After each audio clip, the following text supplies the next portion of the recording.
Okay, good evening, everyone. We're going to call tonight's meeting to order. I need a motion to approve the agenda, please. Councillor McIntosh, seconded by Councillor Andrews. All in favor? Carried unanimously. Was there any disclosures of direct or indirect pecuniary interest? Seeing none, there's a recommendation that a closed meeting of council be held pursuant to Section 239-2 of the Municipal Act for the purposes of considering the following subject matters. We have 3 closed council minutes from January 16th, 23rd, and 30th. And then we have an education session from Charles Harnick, who is our Integrity Commissioner from ADR Chambers for the purpose of educating or training the members. Can I please have a motion to go into closed? Councillor Andrews and Deputy Mayor, all in favor? Carried unanimously. We will head into closed session.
Good evening, everyone, and welcome to the open session of Orangeville Town Council. Apologies for the delay. Our closed session ran just a little bit late.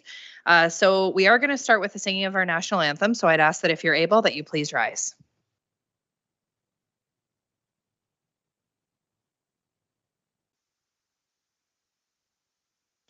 O Canada, our home and native land, true patriot love in all of us command.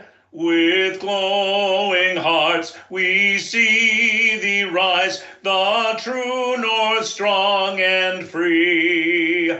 From far and wide, O Canada, we stand on guard for thee. God keep our land glorious and free. O Canada, we stand on guard for thee. O Canada, we stand on guard for thee.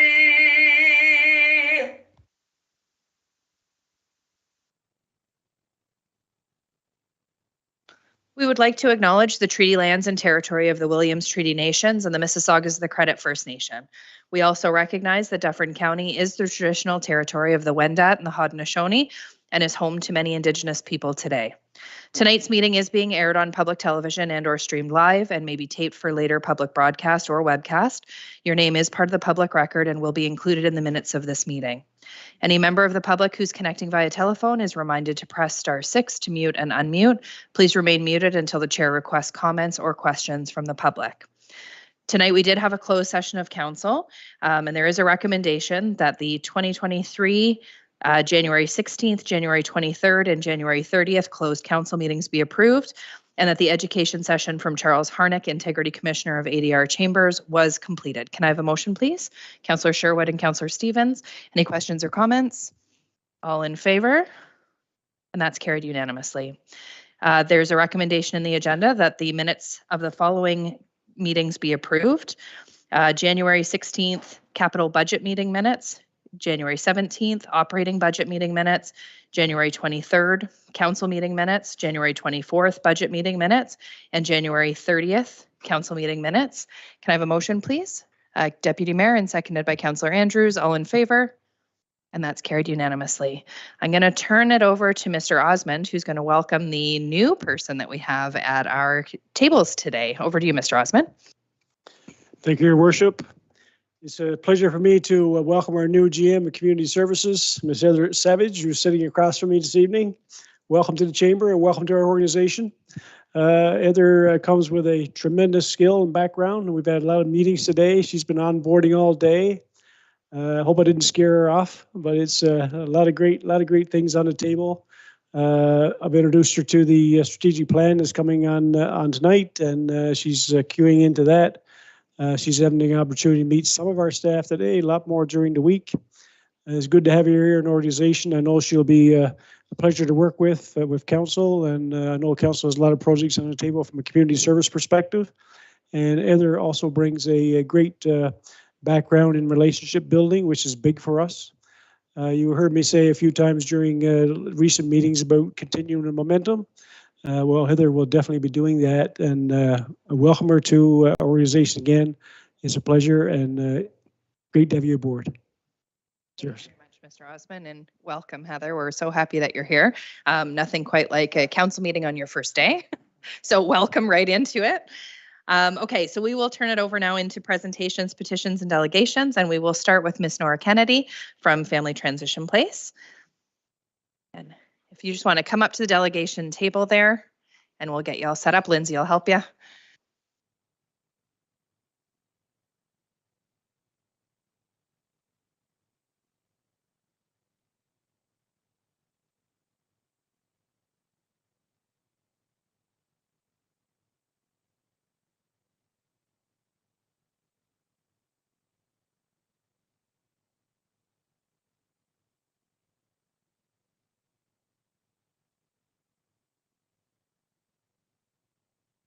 Looks like it is. Is it on? Yes. Good evening, Mayor Post. Good evening, Deputy Mayor and councillors. It's really nice to be here. Thank you for allowing me a few minutes on your agenda this evening. I really appreciate it.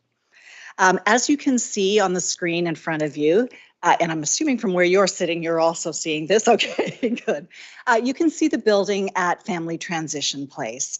For those of you who were here last year when we presented a delegation to council around our proposed new building, you'll remember what we talked about then. But for those of you who may not have been or have not heard me speak about it, I don't think it comes to anyone's surprise in this community at all that there's a housing crisis. I know a lot of you campaigned with that forefront in your thoughts. I know many of you are actively involved in trying to find solutions to the housing and homelessness crisis in our community. So is Family Transition Place. As most of you know, we are a shelter and a counseling agency, multi-service agency really, that supports primarily women and women identifying people with their children who are in abusive or violent relationships or who are homeless. What you're seeing in front of the screen right now is our main office building that also contains our shelter. At the moment, our shelter units are all full. Most of the time, they remain full. And there's a number of reasons for that, but one of them is that there's nowhere for people to go. So the units are full because the escalation of domestic violence, gender-based violence is increasing, especially coming out of the pandemic. And at another evening, I would very much like to come and speak to you about that. But tonight, what I really want to focus on is the fact that the other reason that our shelter is always full is that once women and their children come into the shelter, there is nowhere for them to discharge to. Nowhere that is affordable or sustainable for them. And so their options are very limited. They can go back home to the abuser, or they can discharge maybe into another community if they're lucky, or they can go onto the streets, or they can go to a friend's place. But the options are very limited because there is no housing in our community. I was looking at the housing list today, and for a shared bedroom, not a shared house, a shared bedroom in a house, it was $650 per person for a shared bedroom. And again, I'm not going to spend time tonight going into what those who are on OW or ODSP have as allowances for their housing allotment, but I can tell you it doesn't come close to $675 to share a bedroom. So Family Transition Place has decided to take matters into our own hands.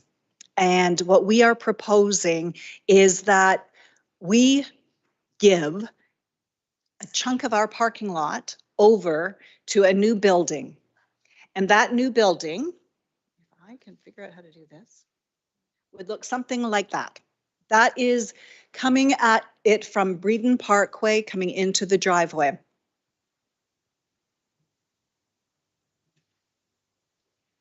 That's the view from our parking lot. And actually, I'm going to go back because I think I've just realized that is that. The piece about this building that we are working on is that it would be 22 apartment units for women and their children long-term.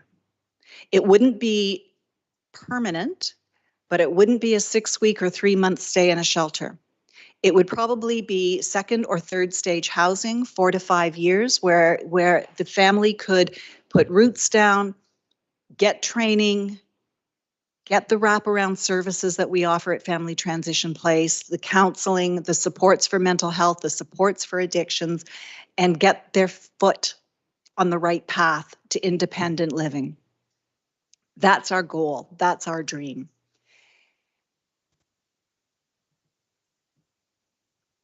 So this, you can see, is from the parking lot where we are currently. It would be 3 stories with the main entrance to the left.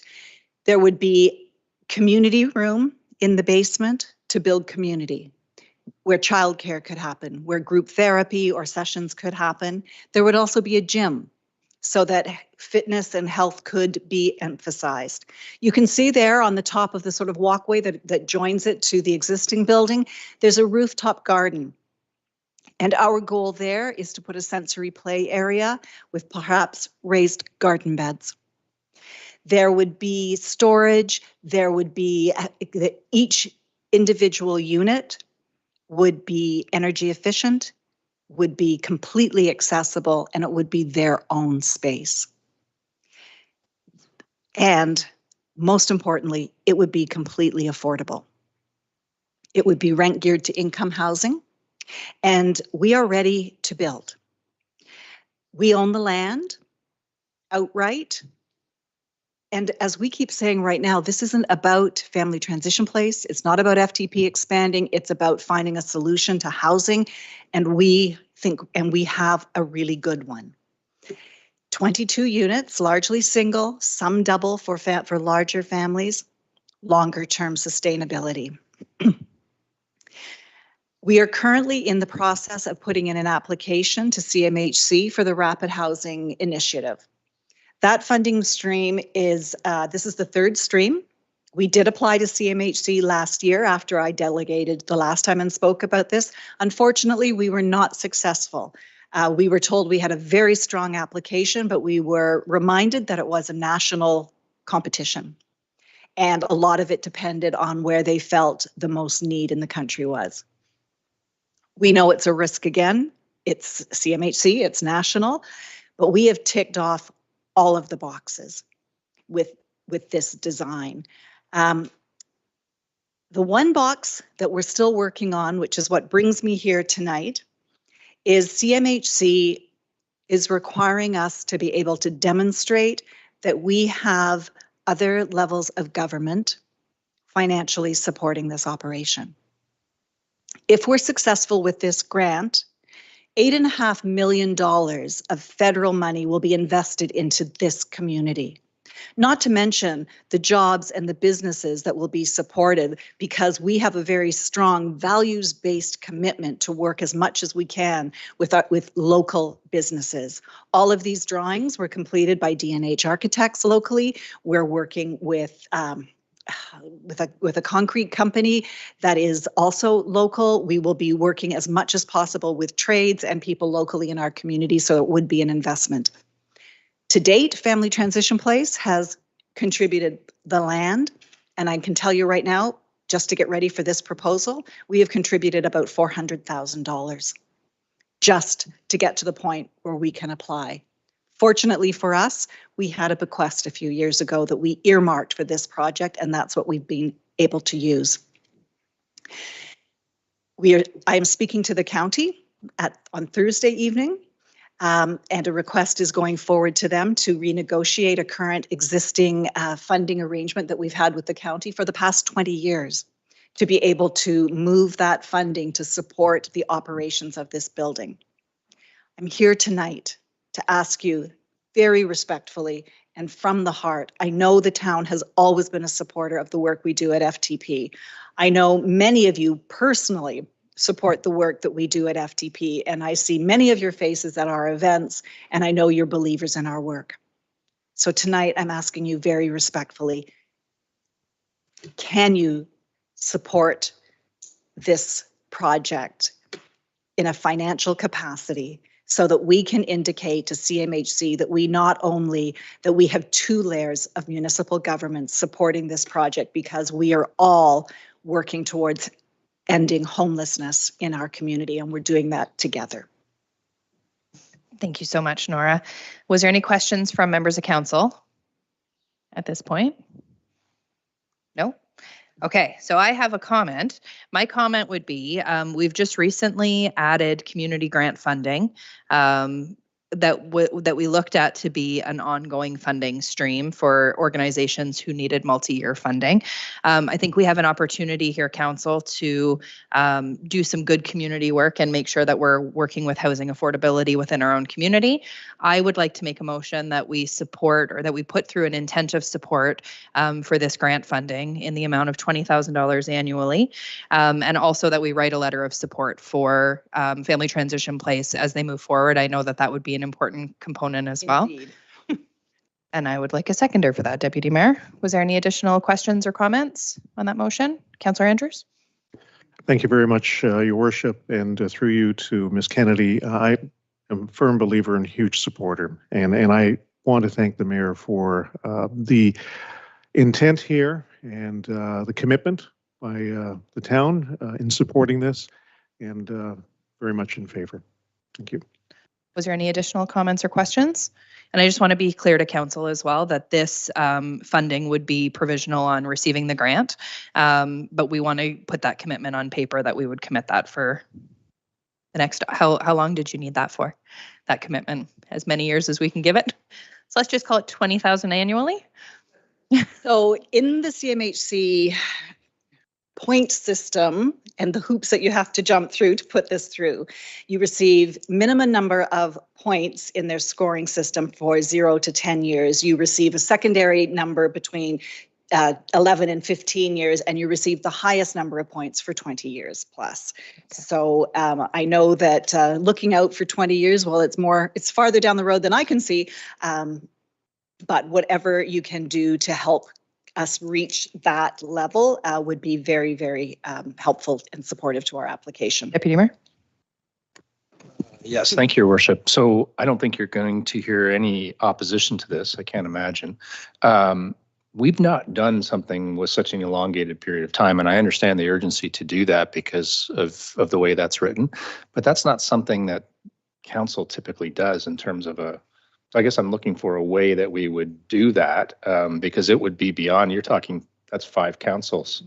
And that's not really what we, although I would be in favor of something, whatever we can, but it's a strange thing for us to take over. Yeah, Ms. Landry can take that one. Perhaps what I would suggest, because I think what Deputy Mayor Taylor is referring to just is the ability to bind future councils in that respect. So perhaps it would be appropriate to indicate for this term of council and then thereafter in principle that you support that. And then of course it would be up to the future councils to include those provisions within their future budgets at that time. Can we indicate within that, Ms. Landry, then that it would be for the 20 years in principle? That's what for the purpose of the application? Suggested, yeah. Perfect. Okay. Was there, Councillor Sherwood? Yes, Madam Mayor. So my understanding is this funding is only if they're successful in getting this grant and we're not supporting them financially in any other way? Correct. This would be specifically for this project. If they wanted to come and request support for something else through the regular community grants program, they could still do that, but this would be specifically for that new earmarked money that we had left for organizations who are looking for ongoing support. Okay, as long as Ms. Kennedy's clear that she can still apply under the regular community grants application. Yeah, absolutely. Because if it's not successful, there may be some other opportunities for support. Definitely, but this specific ask would be for that one. Any additional questions? I will call the vote though. All in favor? And that is carried unanimously. Thank you very much for being here, Nora. Thank you. I just want to express my deepest gratitude to all of you for supporting this work. I think together we can make a real difference in our community, and I am honored and very grateful. So thank you very much. So I will need to speak to someone about how to get that on paper. Yep. I need to put that into the Perfect application really soon. We will connect you and we'll make sure that the letter of support is included with that connection as well. Terrific. Thank you so much, Very Nora. much, Mayor Post. Thank you for everything you guys do. Thank you. Okay, up next, we welcome Michelle Fisher, the Executive Director of the Dufferin Community Foundation, to talk to us about Nonprofit Appreciation Week.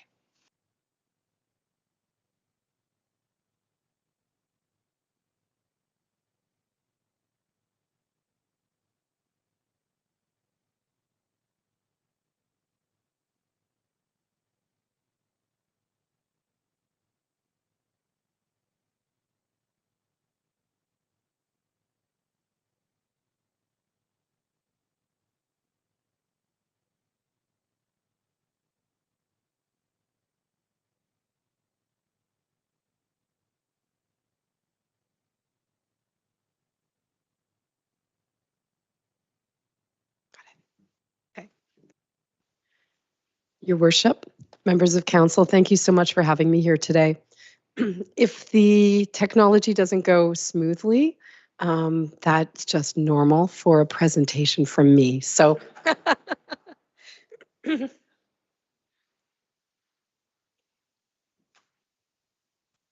So I've come to talk to you today about Nonprofit Appreciation Week, and this is just some information for you. Because Nonprofit Appreciation Week is coming up next week from February 13th to 19th. It's the second annual. We had the inaugural week last year, and I don't think I got the opportunity to delegate to council to talk a little bit about where it came from and why it's important here in Dufferin County and also across the province. So some provincial organizers, the Bayana Family Foundation, key among them, was advocating for a couple of years for some kind of formal recognition for people in the charitable and not-for-profit sector. She has a foundation, and its mission is to award extraordinary performers in the nonprofit sector and to close the recognition gap. She herself was a social worker in children's mental health, and then she worked in family services where way a long time ago she was my boss when I had my first job. And then after that, she got her MBA and she went into the business world. Boy, would it change. One of the things that she noticed were how many incentives there were for people in the for-profit sector, how much more people made, and how many opportunities there were for recognition, how many awards, compared to the nothing that there was in the non-for-profit sector. So she put together some provincial partners, United Way Greater Toronto, Ontario Nonprofit Network. There were a number of organizations here in Orangeville who signed the petition to create a nonprofit Appreciation Week. And then back in December 2021, Bill 9 came before the provincial legislature. It received unanimous all-party support. It was championed by MPP Daisy Y, and it came to pass. So every year, the third week of February is Nonprofit Appreciation Week. Last year, it fell on Valentine's Day. This year, Valentine's Day is on the Tuesday. So I like to say that it's a good opportunity to show people in the sector our love. We don't think all that much about the nonprofit sector and its importance to us. I mean, Nora was just here, and so I know that you are all fully aware of how important it is, the work that charities and nonprofits do. But across the province, it is a major economic driver, $65 billion in impact on the economy, 7.9% of our GDP, which is really significant. We have 58,000 charities and nonprofits across Ontario, 850,000 full-time workers in the sector, 77% of whom are women, which is very interesting. And through their work, they literally transform lives and communities. Here in Dufferin County in Orangeville, we have more than 150 nonprofits serving our communities. The services range from everything from, sports and recreation to hard-hitting social services, children's mental health, the environment, arts and culture. And then the past few years during the pandemic, and I'm sure Nora can attest to this, it was really difficult. I mean, it was difficult for everybody. But they were trying to serve clientele. There was an increased demand. They had to change their service delivery methods.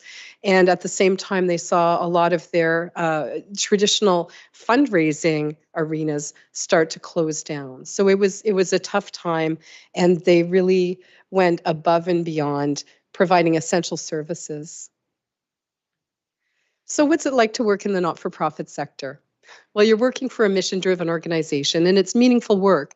And when you talk to people who work in the sector, lots of them will say, despite all of the strains, I wouldn't want to work anywhere else. But it is emotionally intense, often complex work, longer hours, lower pay, and almost no public recognition or accolades. Not that they seek out accolades, but it really gives a morale boost to everybody who works in the sector when they get them. And that's what we're hoping to do with this week. A few things that we have planned. Thankful Friday, on Friday, February 17th, we've invited local restaurants, food shops, and cafes to give a free something to anybody who works for a charity or a not-for-profit in our area.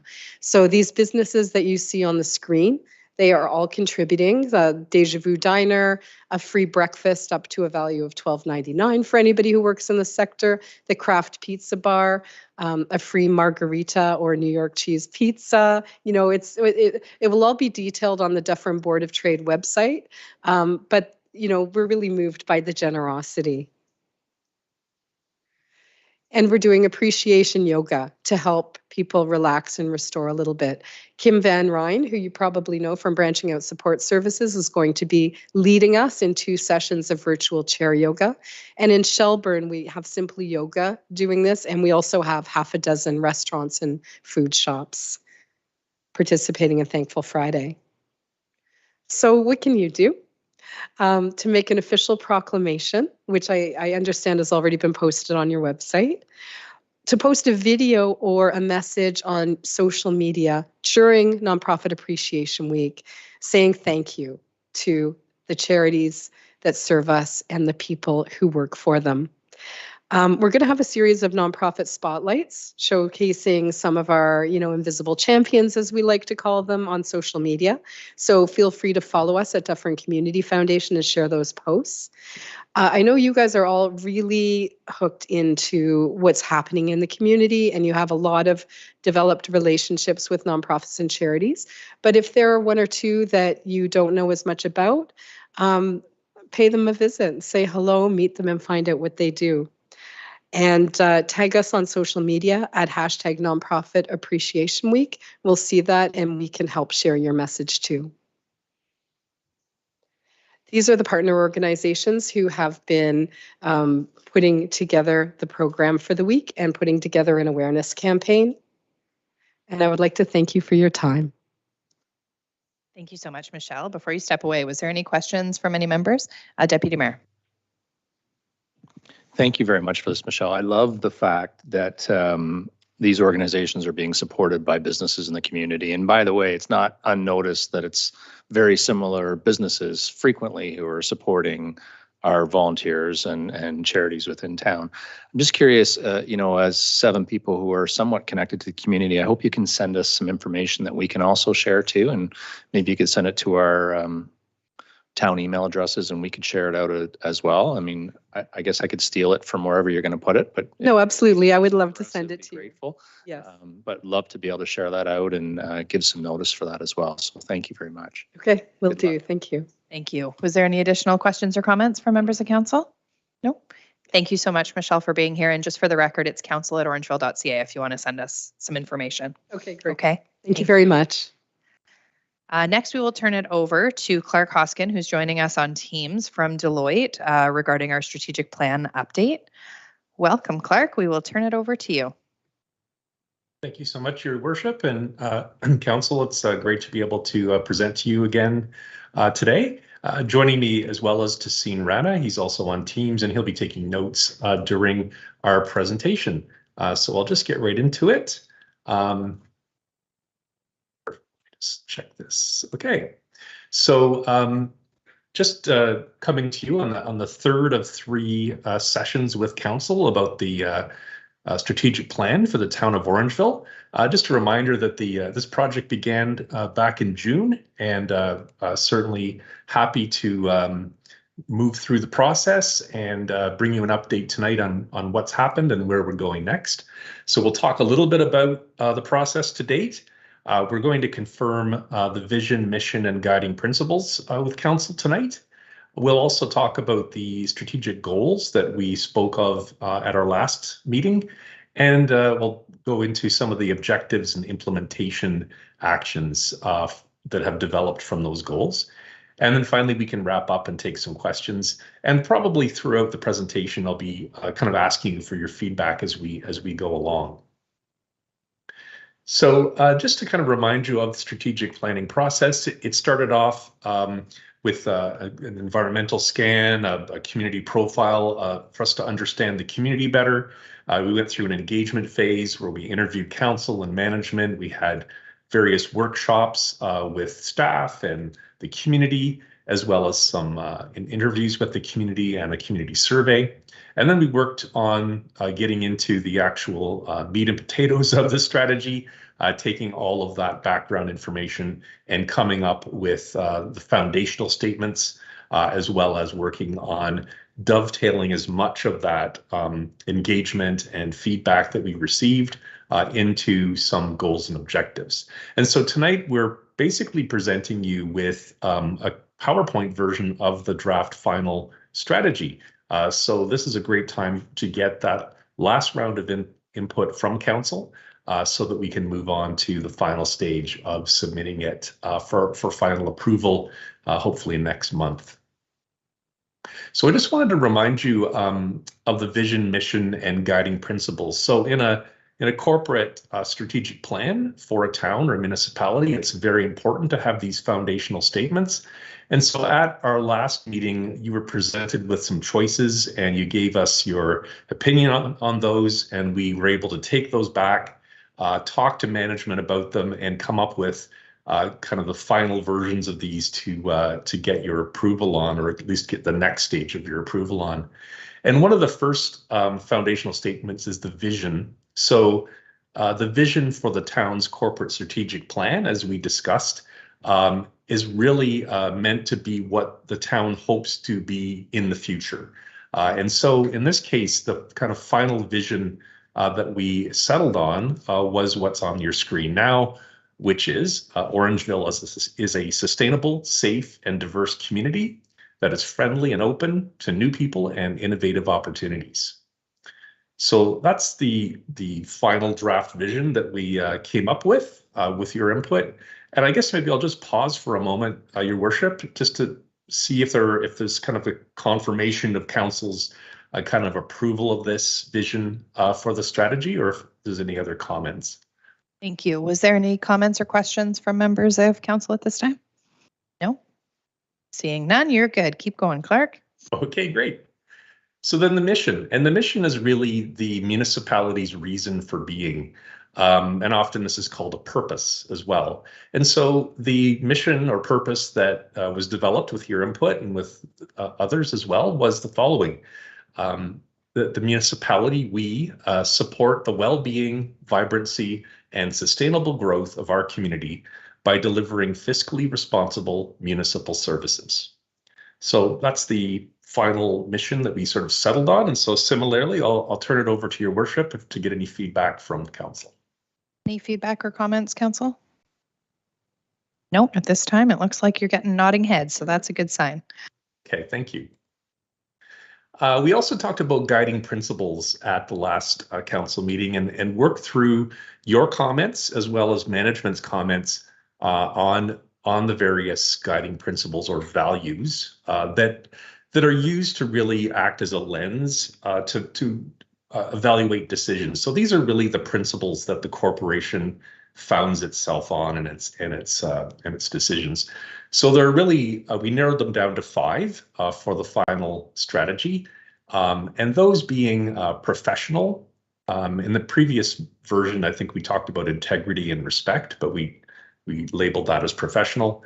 Open, which in the previous version we talked about customer focused, but we settled on open for this final version. Empowering, and in the previous version it was empowered, but this is sort of the same thing. And holistic. So the previous version was sustainable and holistic, and then now it's just sort of refined it to holistic. And then finally, inclusive. In the previous version, it was equity and transparency. And so inclusive was sort of folded in to include all that. There are some bullet points under each of these that kind of give you a bit of an explanation, and we tried to fine tune them and clarify them based on your feedback at the last meeting. But so basically, I'll turn it over to Your Worship again and get any feedback that council may have on the guiding principles. Any questions, comments, or feedback from any member of council? No, still seeing none. My only comment would be that I think that it really captured a lot of what we talked about in our last strategic planning session. I see some really good components that were missing before that are now in there. So I think it looks really good. Thank you. Thank you. So we'll move on to the strategic goals and objectives. And during our last session, we gave you some kind of tidbits of strategic themes, and there were 4 identified: corporate capacity, future readiness, community vitality, and economic resilience. And so with council's feedback, as well as the huge amount of engagement that we got from the community and from management and staff, we were able to take all the various priority objectives and ideas and suggestions that people had and fold them under these various strategic goals, and came up with 11 objective areas. And so you'll see the 11 objective areas here on the screen. They're just one word. But what I will do is sort of walk through them.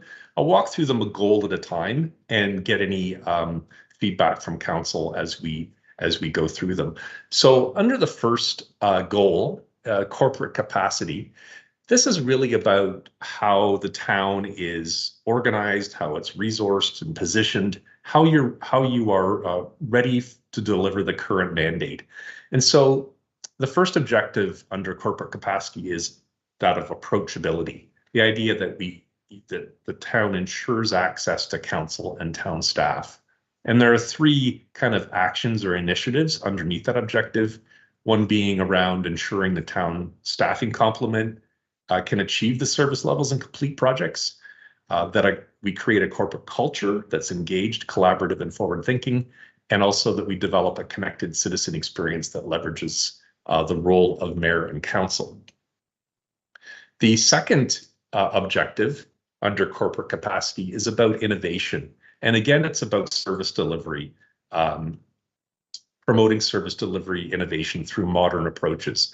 So I won't read all the actions underneath, but really about creativity, about cost effectiveness and technology, about sharing insights and ideas across departments to really work on that innovation.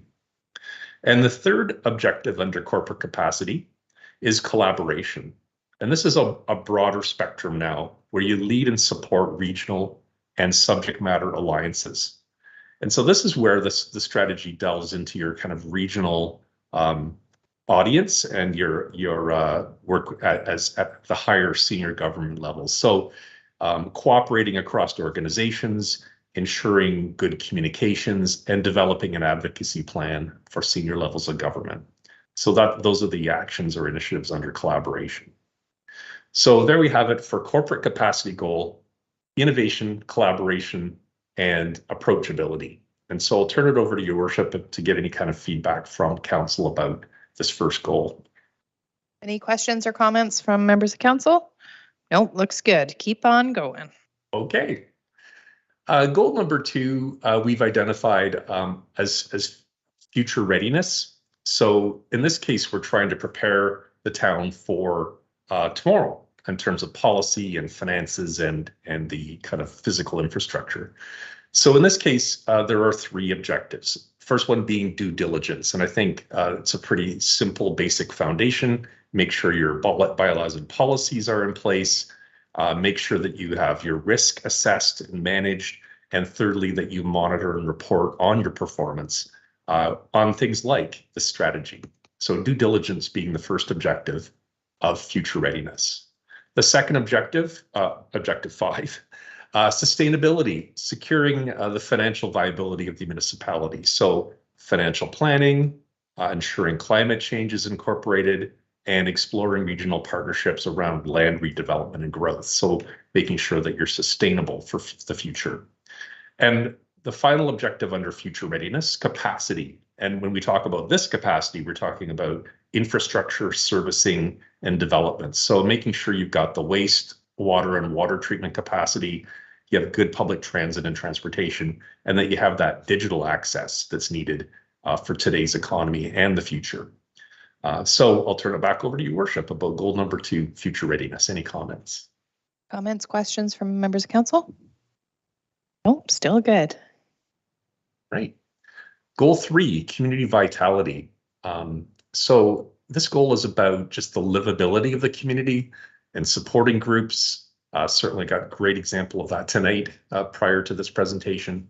The whole idea of cultivating a feeling of belonging to the community. very important for the town. So there are 3 objectives under community vitality.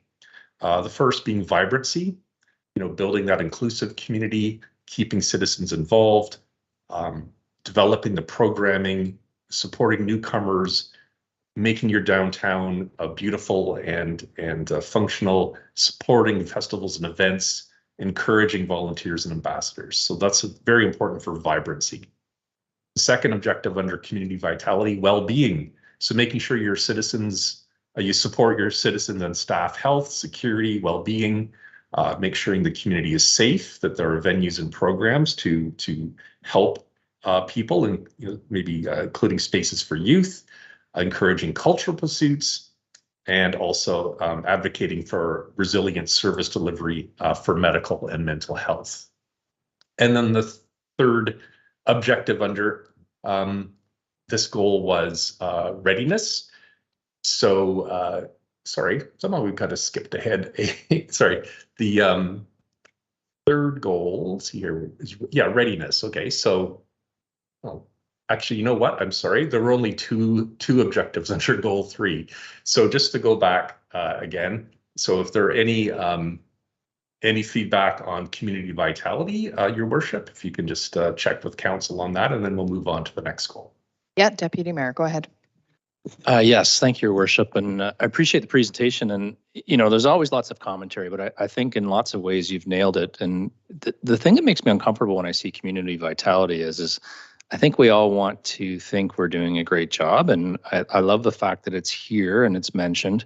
I would suggest that 7A is a long way from being finished, or finished might even be the wrong word, but a long way from being struggling Mayor Post. But I think you know where I'm going, is it's There's work to be done. There's work to be done. Thank you very much. And then the other piece is, when you talk about senior citizens and in particularly young people, so I'd like to call out B, as someone who has young people in my household, we still struggle here in this community to be inclusive of those groups. And I think it's great. It's a document that says this is a roadmap. This is where we want to get to. I just feel like those are areas that we still have a long way to go on. And I think that's one of the key pieces in making sure that they're included into the strategic plan, is that it gives us a roadmap of where we want to go. And I think that they're key pieces, because you're right, there's still gaps specifically when it comes to creating a more inclusive community. We've still got a long way to go. And I think making sure that they're listed within our strategic priorities is a really good place to have them, to make sure that as we start doing budgets in the future, we've just finished one, that we have those key pieces, that we know where we want our budget dollars to be allocated is to some of those programs. So thank you for those comments. Was there any additional comments at this point? Nope, seeing none. Back over to you, Mr. Hoskin. Thank you. So the final goal, economic resilience. So this is all about making ensuring resilience in the economy, providing that ecosystem of support, meeting the changing needs of developers, very important economic development concept. So the first objective under economic resilience is readiness, making sure that the employment lands and housing are available and affordable. So a couple of the actions under there are around increasing the inventory of that land and ensuring the policies support affordable housing opportunities. So those are a couple of actions under objective 9.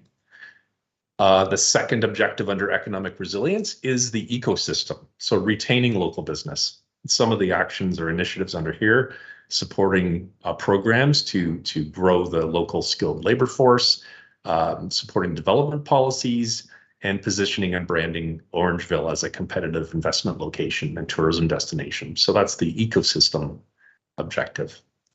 And then the final objective under economic resilience, and the 11th of 11 objectives of the corporate strategy, is competitiveness. So that's all about attracting new business.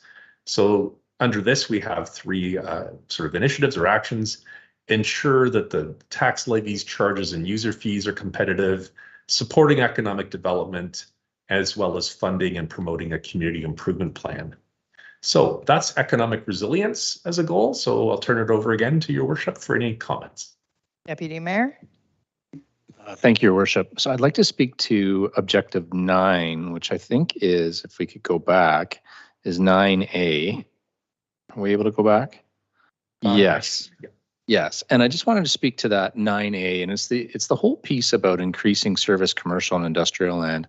And I would say that this is very difficult for us. It's a financial issue, and it's also an availability issue. There just isn't available land on balance available to us, and it would be my wish and it'll be my push as we go through that anything that comes up, I'll be actively pushing to say, hey, we should be really considering this land as we go forward. And it doesn't mean that we're going to buy it. It would be consultation with the public as we've talked about. But I just think it's really important to pick on 8 because our 15 square kilometers is not cutting it any longer. We need some more property and areas. And I think it's really important to call that out, that although it's on here, it's not an easy thing to get at this point. Absolutely, Deputy Mayor, you're exactly right. Councillor Andrews. Thank you very much, Your Worship. I'd like to just move to, I guess it would be competitiveness, Mr. Hoskins. And thank you. Looking under the piece of ensure property tax levies, development charges, and user fees remain competitive. A strategic plan is a guiding document, not only internally, but it is also a benchmark and somewhat of a grading card that our community will be following us on. And I'm just wondering if the wording could be changed just slightly, because when we use the word competitive, our members of the community might look at it as, are we looking at our tax levies to be higher, lower? And I'm wondering if there is a word that could be maybe selected that might be just a little bit different but mean the same thing. Mr. Hoskin, any comment on that? Thank you for that comment. I don't have my thesaurus up and running right at the very moment, but I certainly know there probably is a word that we could use to perhaps fine tune that a bit. So maybe you could leave that with me. we could circle back to that. Thank you. Was there any additional comments or questions from members of council?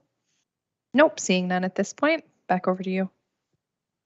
And just to the Deputy Mayor's comments too, I wanted to mention in terms of the land issue, the increased inventory of land. There are 2 other objectives earlier and actions under them. One around advocacy with senior levels of government, and the other one was around regional land supply or something like that. I can't remember the exact action, but we did have this conversation before, and we did talk to management about it. And so there are different angles you come at challenges from these objectives. So I would certainly hope you use whatever objectives make sense in your future decision making. So so this final graphic, it just kind of shows you all the elements of your corporate strategy all in one place, the vision and the mission in the center, the guiding principles kind of just wrapped around them, the 4 strategic themes, and then the 11 objectives off to the side of each of those themes or goals, just to basically give you a better look at how it all comes together. And maybe with some refinement, this type of graphic could be something that is posted in different places or reminds people of what your corporate strategy is all about. In terms of implementation, I just want to remind council about the role of the corporate strategy.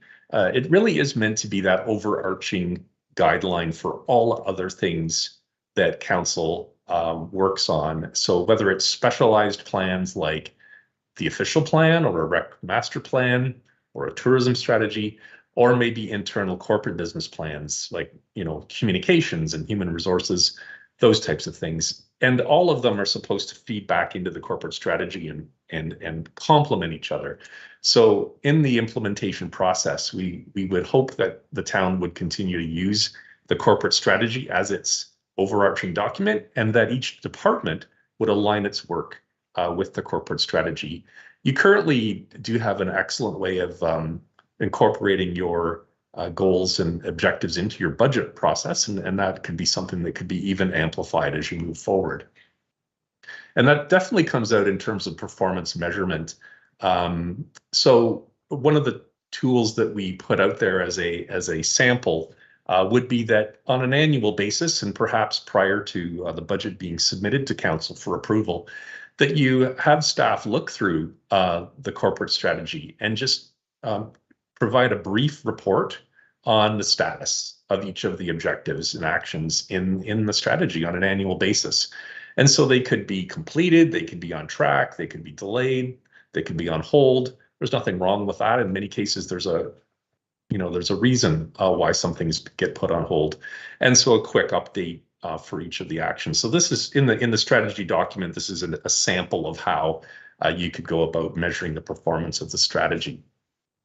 And then finally, the same kind of performance measurement could be used to make residents of Orangeville aware of where you are with your strategy and just keep them up to date, as well as included in future decisions and refinements of the strategy. So just to wrap up, so that basically gives you the final draft version of the corporate strategy. And the plan is we can take some more questions after this, but the plan is that as far as I understand, staff are going to post a draft version of the final report on your website, so that there could be any final community information or feedback, and then a staff report would come back in March to get your final approval on the corporate strategy. So that's our presentation for tonight, and certainly would take any further questions you might have. Councillor Andrews, go ahead. Thank you, Your Worship. I just wanted to make a comment, and for someone who's gone through a lot of strategic planning activity, sessions, and implementation, I'm very impressed, Mr. Hoskin. I see so many great things that are a part of this final presentation.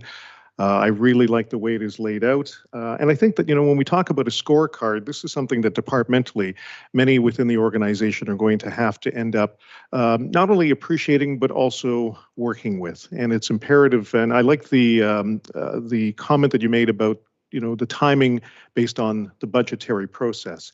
A scorecard is very important departmentally, but it's also a scorecard that we end up as an organization have to look at. And more importantly, the community will also be looking at. So I think that, the comments that will be coming from the community once this is posted for maybe some additional feedback, as you've indicated, will be interesting to see. My comment is also posed with a question to Mr. Osmond. I know that Mr. Hoskins indicated this will come back as part of a staff report sometime in March. What would be the timeline for implementation? Mr. Osmond? Thank you, Your Worship. Through to Councillor Andrews and the remainder of council. Good question. It's first I want to say we're pretty excited about this plan. I agree with you 100%. It's very well done. A lot of input from a lot of people in the community, stakeholders, residents, staff, council, and so on. But it's pretty exciting times. I just want to say that you call it a corporate strategic plan, but it's also a work plan for council.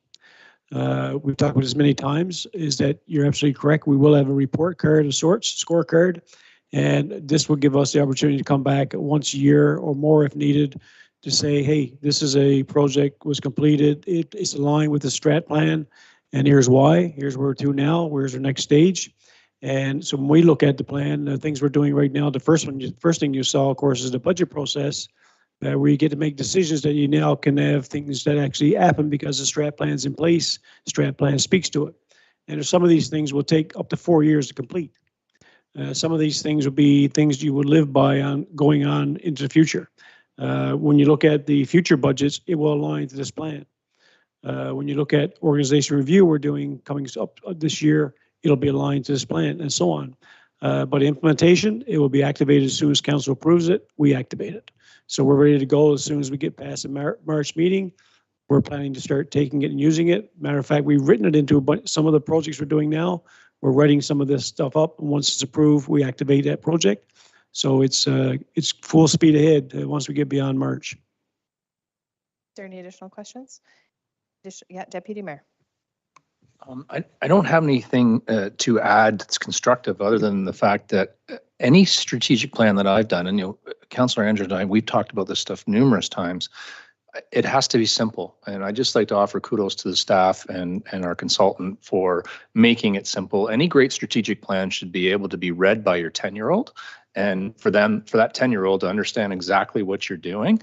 And I would suggest that this is written in that way, and it's excellent. So thank you very much. And I really look forward to the scorekeeping piece. And I think all of us, council and staff, I'd love us to be harsh with each other as we do that, not because we want to get each other, but I mean, let's just be honest with each other about where we are in the scorecarding process. And if it's great, let's celebrate. And if it's bad, let's just tell everybody it's bad and how we're going to improve it and get better, because that's what a great strategic plan does. So anyway, kudos to everybody involved, and I think it's really well done. Thanks, Deputy Mayor. Was there any additional questions or comments from members of council? No, my additional comment was going to be similar to Deputy Mayor's, which is, we've just gone through an election process and we've been out knocking on lots of doors and talking to lots of people. And I will say that the strategic plan really reflects the things that we heard from the community. So I think that the sessions that we've done leading into this point have been very good and have really helped to guide it to where we are today. So thank you for all the hard work from staff and from Mr. Hoskin and his team. And we look forward to seeing you back soon. Thank you for being here tonight. Thank you so much. It's been an absolute joy working with council and staff on this. Thanks. Thank you. Next, we'll move into staff reports. I'm going to read the big long one for 12.1. So it's about the electric bus feasibility study and fleet transition plan. It's report INS 2022-49. The recommendation in the report is that INS 2022-49 electric bus feasibility study and fleet transition plan be received, and that council pass a bylaw to enter into an agreement with Infrastructure Canada and authorize the mayor and clerk to sign the contribution agreement between Infrastructure Canada and the Corporation of the Town of Orangeville, along with any other related documents necessary to finalize the transaction and obtain related partnership funding, and that staff be directed to engage the professional services of HDR Inc. to complete the electric bus feasibility study and fleet transition plan for the Town of Orangeville at a cost of $104,100 plus HST, with the Town of Orangeville's share of those projected costs to be $20,820 plus HST, and that the mayor and clerk be authorized to sign the agreement and any other documents required to complete the transaction with HDR Inc. on behalf of the Corporation of the Town of Orangeville and affix the corporate seal thereto. Can I have a motion, please? Councillor Andrews, and seconded by Deputy Mayor.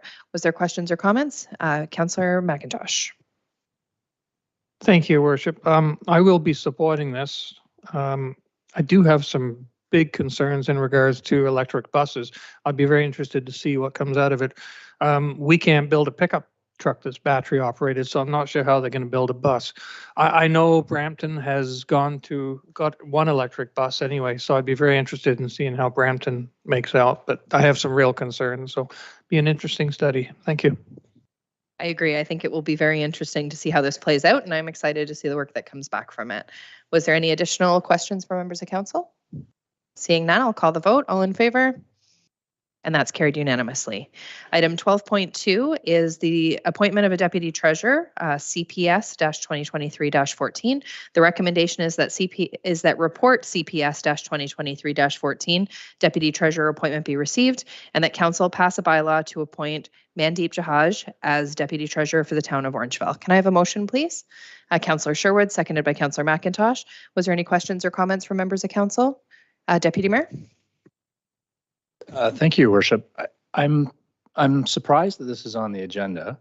It came through as an addendum, so we didn't know about it when we got our initial piece. Now we get it, and candidly, I'm hard to get on a Monday. So I found out about this as I was coming into the meeting at 5:45. See this.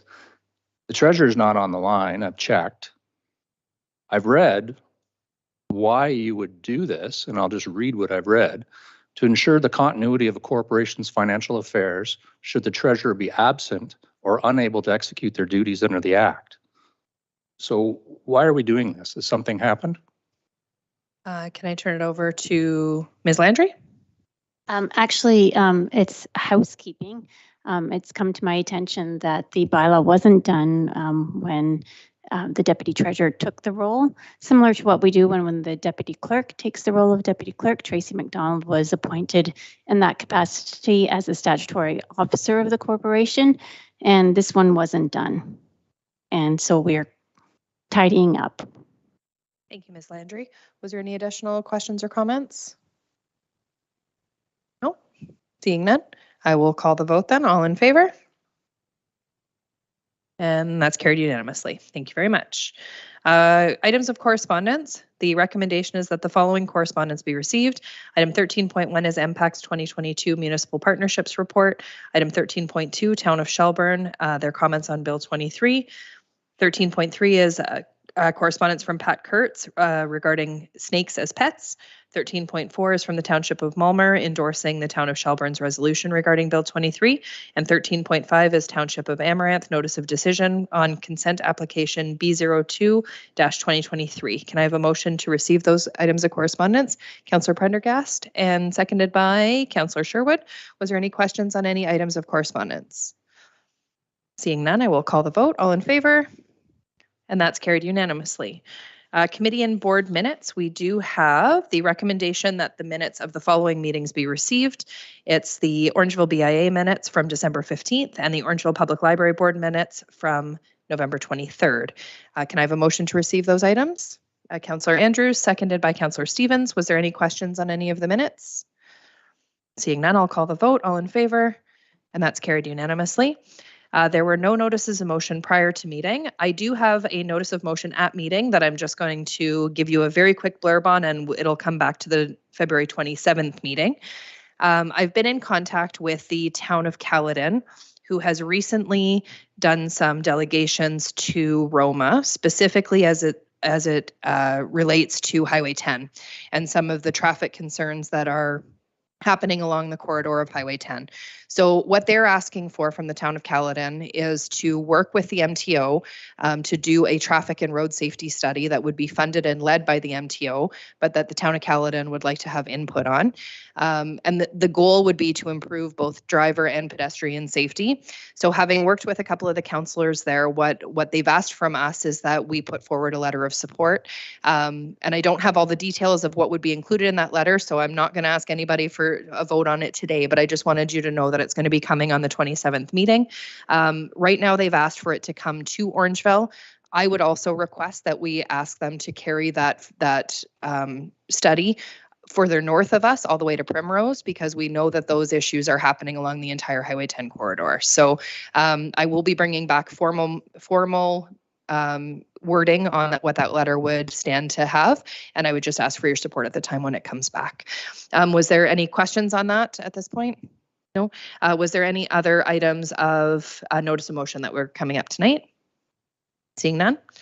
Any items of new business? Councillor Stevens. Thank you, Your Worship.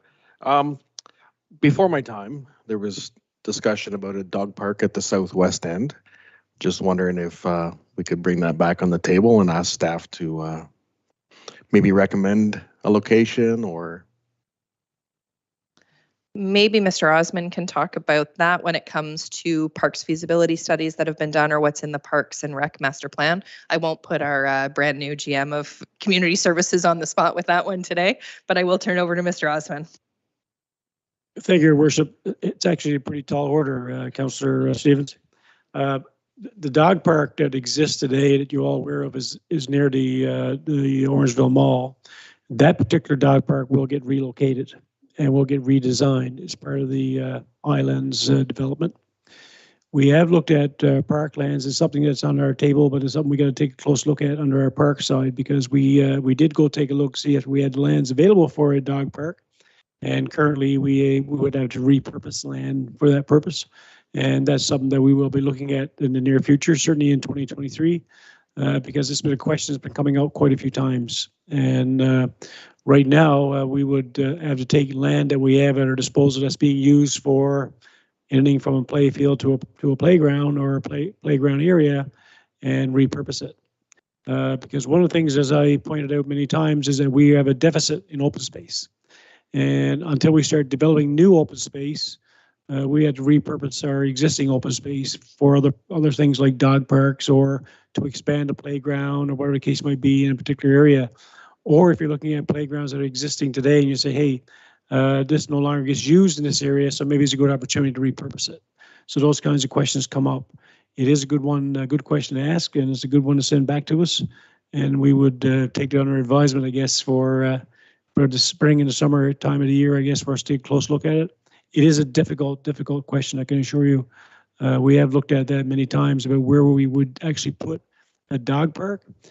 It's not just okay to say we're going to pick a green space for a dog park. There's amenities these days for dog parks that we would like to encourage the development of, and space, enough space for large and for small dogs.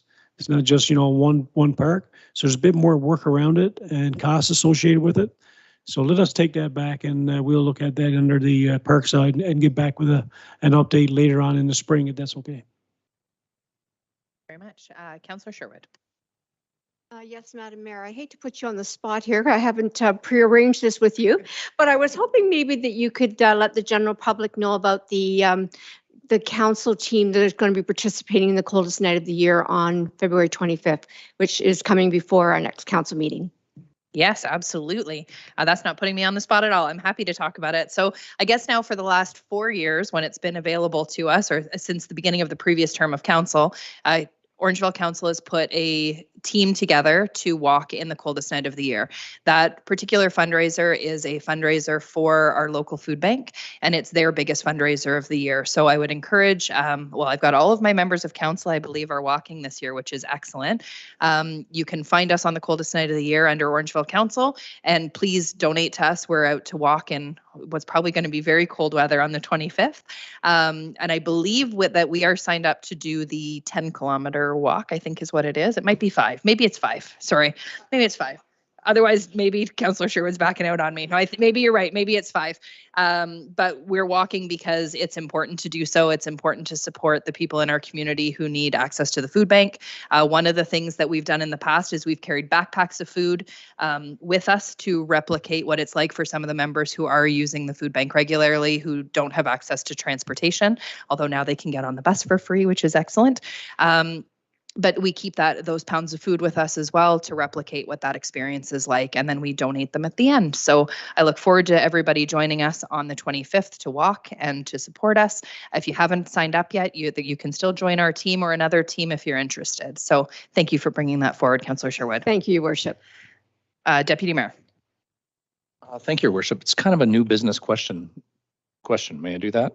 So I'm not sure I understand the snake piece of our discussion this evening, and it keeps coming back to us on snakes. I don't like snakes. I've had people be very angry with me suggesting the council has been saying that we are having snakes come in as these pets, and then this lovely cursor writing citizen wrote an eloquent note about snakes. And I just think that we need to give an explanation to where we are with snakes and what we're doing. I can give kind of a starter, and then I'll turn it over to Ms. Khan. So a couple of months ago, we got a letter that came as correspondence to council asking us to consider including snakes in our bylaw. Our animal bylaw is up for review, and I'll leave it to Ms. Khan to decide when that is. But I know that there was some confusion maybe, or some concern amongst the general public that meant that we were just automatically adding snakes into our bylaw, and that's not the case. What's going to happen is that the animal bylaw will be up for review, at which time that will come as a comment from a member of the public that they were asking specifically for that revision. And at the time that it comes forward, we'll have a more robust public discussion, and there will be a public consultation. But I'll turn it over to Ms. Khan to fill in anything that I may have forgotten. That was perfect, Madam Mayor. Yes, thank you. What is the timeline that the public meeting is for the animal bylaw? Right. So that is going to be reviewed this year. So, and the research is ongoing, and we'll be coming back to council later on this year. So in a couple of months, we will be having a public meeting to talk about the animal bylaw. And at that time, anybody who doesn't want snakes or wants snakes can come and ask us about them then. I hope that clarifies that. Was there any additional items of new business? Oh, Ms. Landry.